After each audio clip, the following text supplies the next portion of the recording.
नमस्कार मंडळी, श्री स्वामी समर्थ. 15 फेब्रुवारी 2026 रोजी आहे महाशिवरात्री आणि आज आहे 14 फेब्रुवारी 2026. तर आज आहे माता पार्वती आणि शिवशंकर यांचा हळदी समारंभ कार्यक्रम. पौराणिक कथेनुसार जेव्हा भगवान शिव माता पार्वतीशी लग्न करण्यासाठी आले होते तेव्हा त्यांच्याबरोबर संपूर्ण जगतातले भूतप्रेत होते.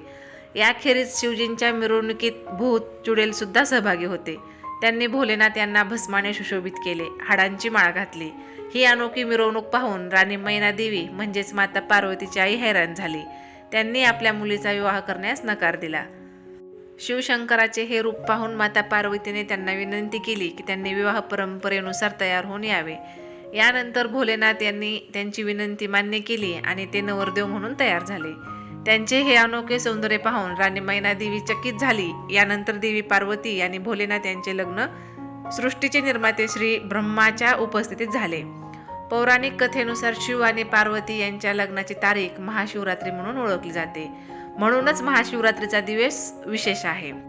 आपण देवी देवतांच्या अनेक कथा ऐकतो, परंतु सर्व हिंदू देवता परिवारात एक प्रेमळ जोडपे म्हणून ओळखले जाते, ते म्हणजे शिव पार्वती. किंबहुना पौराणिक संदर्भानुसार शिव आणि पार्वती यांचा विवाह हा पृथ्वीवरील सर्वात पवित्र विवाह सोहळा मानला जातो. या दैवी जोडप्यातील शिव हा संहारक देव आहे. शिवाची ख्याती योग्यांचा देव म्हणून आहे. तो स्मशानात बसणारा आणि भस्मधारी आहे. याशिवाय शिवाची ओळख आत्मसंयमी आणि ब्रह्मचारी देव म्हणून देखील आहे. असे असले तरी त्याच वेळी तो एक प्रेमळ प्रियकर देखील आहे. आपल्या प्रेमासाठी समस्त जगाला भस्म करू शकणारा प्रियकर. शिव आणि पार्वतीचा विवाह. सतीच्या मृत्यूनंतर सतीशक्ती राजा हिमावत आणि राणी मैना यांच्या कन्येच्या रूपात पुन्हा पृथ्वीवर अवतरली. पार्वतीच्या रूपात तिचा जन्म झाल्यावर नारद मुनी ऋषींनी घोषित केले की या नवजात राजकन्येचा विवाह शिवाशी होणार आहे. पार्वती मोठी होत असताना शिवाबद्दल आणि ती त्याची पत्नी कशी असणार याबद्दल कल्पना करत असे.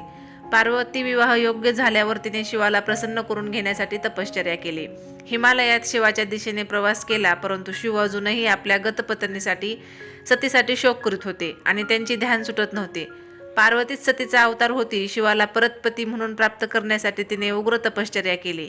हिमालयातील अतिथंड वातावरणात आपले तप तिने सुरूच ठेवले. केवळ झाडाची पाने खाऊन तिने आपले तप सुरूच ठेवले, म्हणून ती अपर्णा म्हणून ओळखली जाऊ लागली. त्याच दरम्यान असुर तारकांमुळे देव आणि मानवांना दहशत बसली होती. देव ब्रह्मदेवाकडे मदतीसाठी गेले आणि त्यांनी प्रतिसाद दिला की फक्त शिवाचा पुत्र तारकाचा पराभव करू शकतो. यामुळे देवतांनी शिवाला त्याच्या ध्यानातून बाहेर येण्यासाठी पार्वतीला मदत केली. कामदेवाला शंकरावर शृंगार बाण चालविण्यास भाग पडले, परंतु यामुळे शिवाने क्रोधित होत आपला तिसरा डोळा उघडला आणि कामदेवाला भस्मसात केले. तरीही पार्वतीने तप सुरूच ठेवले. शेवटी शिवाला तिच्या तपश्चर्येवर प्रसन्न होऊन मूळ रूपात तिला दर्शन द्यावे लागले आणि पुढे दोघेही लग्नबंधनात अडकले. अशी आहे ही भारतीय संस्कृतीतील अजरामर प्रेमगाथा.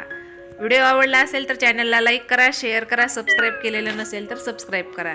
भेटूया अशाच नवीन व्हिडिओमध्ये. व्हिडिओ पाहिल्याबद्दल खूप खूप धन्यवाद.